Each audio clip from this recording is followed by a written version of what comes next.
Nostalgia is one hell of a drug. Trust me, of all the things I loved as a child, most of them absolutely suck upon revisits through adult glasses. Nevertheless, big companies will continue to harken on nostalgia because money. Accordingly, Activision is taking Warzone players back to the OG Battle Royale map, Verdansk, in an effort to increase player numbers and save the IP by weaponizing nostalgia. But was Verdansk really that great to begin with? Every subsequent BR map has felt like little more than a derivative of Verdansk, the only exception being Caldera. Now, unlike most of you no-life-having Verdansk stans, my experience with Warzone 1 was limited because I was deemed an essential worker. Emphasis on essential. So I never had the chance to truly immerse myself in the initial experience. Plus, when I did, I kept getting smoked.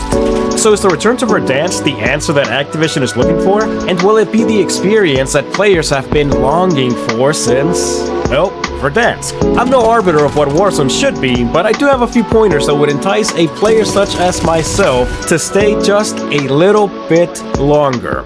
Get rid of omnimovement. At least fine-tune it or give us the option to forego it. Movement peaked in Season 2 when even a bot like myself could feel like a streamer. Bunny hopping felt smoother and drop shotting was easier to manage. Now omni-movement, which is just horizontal jetpack movement without the jetpacks, can strike at the worst time possible. Now I do play on controller, by the way, so that could be the reason for some of my mechanical shortcomings. The audio needs fine-tuning. I'm sure I'm not the only one who hears a parachute above and has no idea where it's coming from. As a matter of fact, most of the BO6 mechanics in general just feel clunkier and not defined. As far as the gameplay goes, it should be a mixture of both old and new features. Not for nostalgia's sake, but for the application of lessons learned. The point of playing a game like Warzone over multiplayer is to allow for a variety of gameplay styles in the sandbox. Stacking should come back. Some of us need an extra self-revive or two, yo. Floating loot has been confirmed, which is great because I absolutely loathe ground loot that is on the ground. It's a low bar, I know, and maybe it's easier to manage on PC, but on controller, I have to look down to pick up loot, and sometimes my operator won't even pick it up altogether, leading to one of the main reasons I lose gunfights. Not to mention that floating loot just looks magical. Contrary to popular opinion, I am okay with water play, and that's a different dynamic to gameplay and allows some of us a fair chance to regain or even evade. But hell no. Weapons should not be usable underwater except for knives and pistols. Using ARs or sniper rifles underwater would kind of defeat one of the purposes of underwater play. As of right now, water won't be significantly added to Verdansk, but maybe it'll be added in future seasons. Now, I'm not saying they should add water all over the place, but adding some here and there wouldn't hurt either. Especially if you need to go AFK for a bit. The same goes for ziplines, redeploy drones, vehicles, and other equipment. They shouldn't be added all over the map, but should remain as rotation options for those of us who don't want to give our position away while driving a vehicle. They were OP in Verdansk, and many players want that back. And they should be OP again. But not all of us are seat-swapping demons, and vehicle gameplay tends to be a bit laggy at times. Which segues nicely into my next point. Fix the servers. I can tell the update is currently happening because of just how bad I've been lagging this past week. It happens every update like clockwork. Lag is the main reason that I personally lose gunfights. Now, I'm not the best, but there is a difference in my success rate depending on connection quality. Plus, laggy connections render precision shooting completely useless. I know it's expensive to maintain and upkeep servers, but that's also the reason for another hot take. I don't mind bundles at all. Most of them are completely ridiculous, but I don't believe they ruin Call of Duty, and I actually like some of them. Not the actual bundles per se, but more so the operator and weapon skins, the executions, and yes, even the emotes. But I'm not big on the stickers, the charms, or even the XP bonuses. Those feel more like stocking stuffers. I don't mind them, I just feel like most of that can be unlocked by grinding. aka what the Battle Pass is supposed to be, which is a different topic altogether. But I don't mind bundles for the simple economics of the game. If you want to shell out real-world money for one, go for it. If you have to pay to win because it's the only way you win, go ahead. I'm happy with my one win every 30 matches. And most of that with standard skins and weapons. But overall, bundles are okay with me. Even that bright cotton candy pink spandex, realism-shattering Nicki Minaj skin. Especially that immersive Nicki Minaj skin. Paying real-world money for a free-to-play game defeats the purpose of playing a free-to-play game. But I get it, streamers gotta stream, content creators gotta content create, and Activision has to keep players interested with new developments. Which means that I don't mind LTMs nor deliberately broken weapons either. For a limited time, of course. But free-to-play games are not free to maintain, and Activision has to pay for Warzone somehow. I personally would rather suffer a few immersion-breaking skins than pay for a substandard game or tolerate ads. However, the day they implement any subscription-type model is the day that I am officially out. Activision needs to optimize its matchmaking model. SBMM gets a bad rap, and I get it. It sucks getting smoked every match. But the way I see it, it is skill-based matchmaking. The idea being that you ought to be matched with players with similar skill levels as yourself.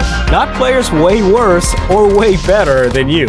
Not by large margins anyway. But lobbies should, in theory, be composed of players in similar skill brackets. Now, how tight or loose those brackets may be, I know not. What do I look like, a nerd? Do you guys really want to see charts and formulas? Now, how exactly those skills are defined or rated, that's up to interpretation. But most of us can agree that your KD, accuracy, level, and weapon levels play a role in SBMM. Similarly, EOMM is designed to match players based on engagement. And once again, what does engagement mean? Movement? Completing challenges and contracts? How often you log in? Here's another hot take. I don't mind SBMM nor EOMM.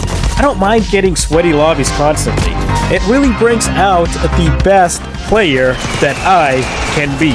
Seriously, when I get in sweaty lobbies, I go through a process. Confusion, anger, sadness, acceptance, more sadness, determination, and finally, resurgence. And eventually, I do find myself, as they say, locking in. I begin making better tactical decisions, revving up the slide canceling, bunny hopping, and on occasion, successfully drop-shotting. I mean, I'll still lose, but it's not always about winning. Sometimes, it's about proving a point. And the point of this rant is not to get rid of SBMM or EOMM or whatever other matchmaking algorithm the COD overseers see fit to implement. It's to keep those algorithms, just mix their application. Some lobbies will have sweats, others bots, but mostly there should be a mix of skill levels in each lobby. Maybe new players should get SBMM and gradually a mixture of lobbies. After all, you don't want a brand new player to quit on day one after getting smoked on by sweats back to back to back. Think of it as leveling up your matchmaking. The biggest complaint by the actual COD community is that Activision places too much emphasis on the opinions of streamers during the game development process. They're largely to blame for the implementation of omnimovement and by far for most of the recent failures of COD as a whole. Plenty of studies have been conducted by YouTube scholars on the negative effects of allowing streamers to dictate your development model, most of whom aren't even COD players. At their core, streamers are not a bad bunch. They simply do not represent the COD community, but rather they represent the streaming community. So their focus is mainly on getting clips and content farming for followers and views. The sad part is that there are plenty of streamers who represent the actual COD community, but they're not pushed front and center. But streaming popularity doesn't translate to higher player numbers for COD. These are the same streamers, by the way, who cry about SBMM, a system designed to match with similarly skilled players, yet constantly drop over 20 kills per game. In theory, most players should end their matches with KDs closer to 1 because the players you drop 20 kills on should also be dropping approximately 20 kills per match. Even on you, because the lobby should be composed of similar skill bases. So Activision should be focused on what made Verdansk and Warzone 1 in general great, not what streamers want Verdansk to be. Which leads me to my next point. Streamers have been crying during the lead up to Verdansk. Some of the bigger streamers have expressed, separately but in unison, that new and returning players could be scared away by the lack of leveled weapons and loadouts, that there will be skill gaps, and, well, duh, everyone will be zeroed out. That's how they do the seasons. Do you know what you do when your guns are level 0? You level them up. As an added bonus, when you level up your weapons and operator, you should also be leveling up your skill set. And do you know how to level up? You grind. Remember what grinding is? A universal concept in all games of acquiring new and better skills by playing more frequently. Someone even suggested including meta weapons on standard loadouts so that everyone can have an equal opportunity. But we already have meta loadouts available for everyone. They're called ground loot. You can serendipitously find meta guns, equipment, and even the specialist perk package in orange loot boxes, standard loot boxes, and even on the ground. New players should explore the map to loot for weapons, perks, cash, and complete contracts to eventually become better acquainted with the game. Because that's how games work. Enjoyability is not exclusive to meta equipment or even POIs. It's about being able to enjoy the game to its fullest. Not everyone is a sweat, and meta guns will not be a winning factor for everyone. Yes, winning is a big part of that, but not all winning is exclusive to match victories. Winning a single gunfight by using a piece of cover, a vehicle, or even being able to outsmart a sweaty chaser goes a long way for enjoyability. But I don't even know why some of these streamers are crying about grinding when we know they're going to use cheats to level up anyway. Presumably. But we all know who they are. So yes, upgrade the anti-cheat, which is apparently already in the works. But more importantly, enforce the anti-cheat. It's all for naught if cheaters find ways to circumvent it, or if cheat developers develop more advanced cheats. Cease and desist orders can only do so much. So maybe Activision should once again make examples of cheaters by permabanning any player caught using cheats, and enforce those permabans. Lastly, one of the most important parts of Warzone is the chat. The trash talk. Well, this is another entire topic on its own. I don't understand the need to ban someone who uses a no-no word in a game that encourages players to kill other players, often in gruesome ways. But even the operators, which the developers themselves build, trash talk. So why have I been banned about 5 times for trash talk when I don't even use profanity? Worse yet, the game gives you an option to report potentially offensive chat, but won't even allow you to see what that chat is. Not to mention that, technically speaking, anything can be considered offensive because being offended is subjective to the being offended. Most of Warzone's player base is male. It's Warzone. It's a war game.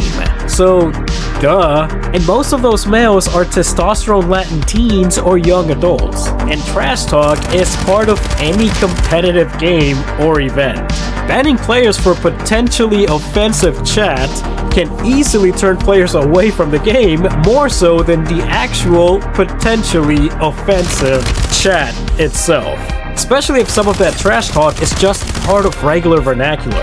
Oftentimes being a completely normal and involuntary reaction.